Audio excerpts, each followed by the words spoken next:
when I started working as a consultant back in 2013, then I saw a lot of children with autism, and I didn't understand autism very much, and I thought it was just one of those things. I didn't know much about it.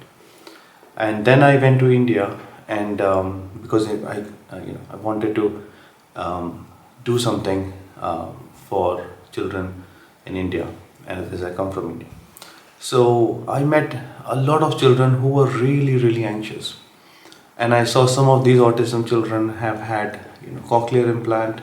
Some of these children were getting like occupational therapy, in which they were either tied up or they were squeezed under a ball because they were not talking or they were hyperactive, and they were forced to talk. So they were taken in a dark room, and sometimes they were doing sensory massage, which means holding their tongue and doing massage on them and stuff. And they were so distressed and anxious, and they were having lots and lots of behavior difficulties.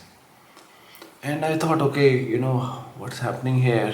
What, is this the right thing to do? So I did a study, and we recruited 537 children over 18 months. And I looked at all the typical methods that were being used in autism, and I saw that all of these children, 92% of these children, had high level of anxiety. And those anxieties were not understood by parents. Those anxieties were not understood by the therapist or by the schools. And all of these children with no brain injury, no genetic problem, were not in school. They were all going to either a special school, or the parents were keeping them at home. So the situation was terrible. And I was like thinking, okay, what should I do? So I looked at all the autism programs that were available. What were the ABA doing? What is the HENN program saying? What are the other kind of programs happening in the UK? What is the National Autism Society saying? What is the Early Bird saying? And I thought that there is a general lack of understanding of why the child is doing it, or why we are recognizing autism. And then I realized there has to be something more simple to understand autism, something simple to let the parents know that what is the strength of the child, what is the weakness and needs of the child, and what we need to do at that stage. So even in the UK, I thought that the families were worried because they wanted something to be done to the child. But actually something to be done has to happen at the parents level and at the school level. But they didn't had a hand holding or understanding of what that something is, and what do I do at this stage, what do I do at the next stage, what do I do at the next stage, how do I know that autism is improving or autism is worsening, what have I done, so that kind of a thing. So for me it was like, okay, autism has to be treated like autism, not like an intellectual disability or not like a brain injury.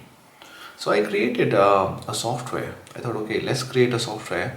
This happened in 2018. It took me like 4 years to make it, and look at all the programs, and it was like a day-night work. I lose myself into this work because it has to do. It was a big work. 4 years, and then I created this software that you can see, which basically shows that how a child is connecting with the environment, what they want to do, and what restricted and repetitive behavior you see. So on the right side of the graph, you kind of see mainly the behavior. So you see if the child is showing irritable behavior in different environment, if the child is showing repetitive and restricted behavior, and what is their social emotional reciprocity. And I use the DSM criteria to assess that, but we use it in numbers and we show it in graph. These I see as a barrier between the child and the environment. So it's on the right side, it's like a wall and the child is behind it. And these can change in shapes. So you can have improvement in their irritable behavior, but they can become more restricted, more repetitive. You can have improvement in their social emotional reciprocity, but the repetitive behavior can increase. So I feel that this should be measured from an early age, and this should be the key when we are doing environmental modification. That okay, what do we see? If this is less, I see that the problems with autism are less and less. The other important thing I see is the parental stress.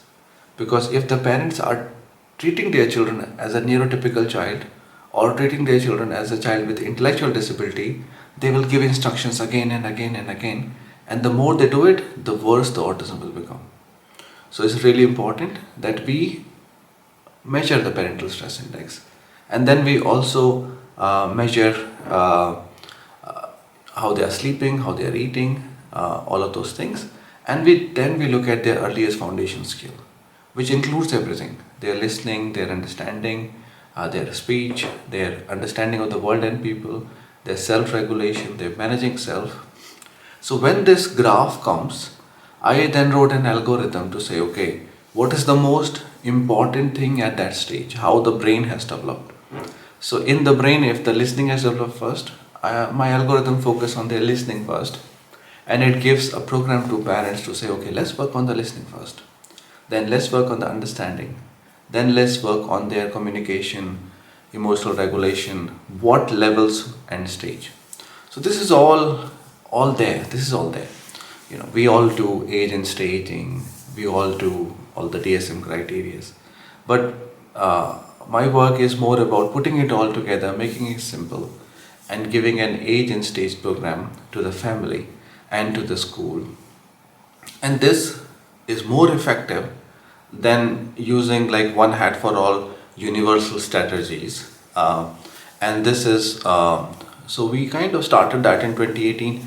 So from 8% result by 2021, we managed to get around 50% of these children good improvement, but it was really cost effective.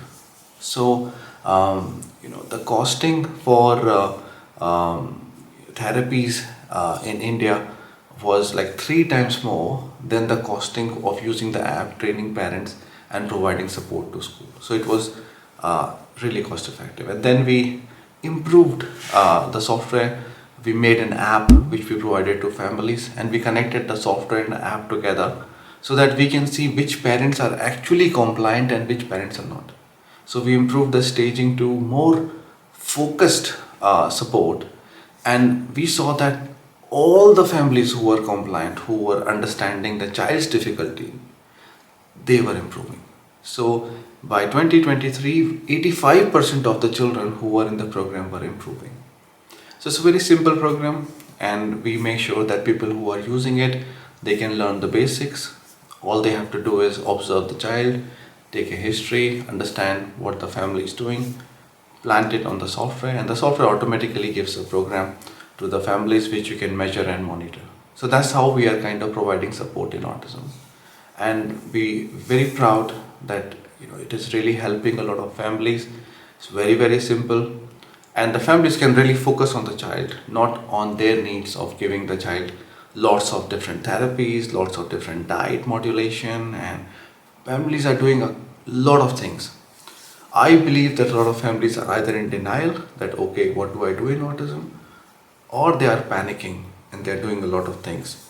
Both of them is actually causing harm to children.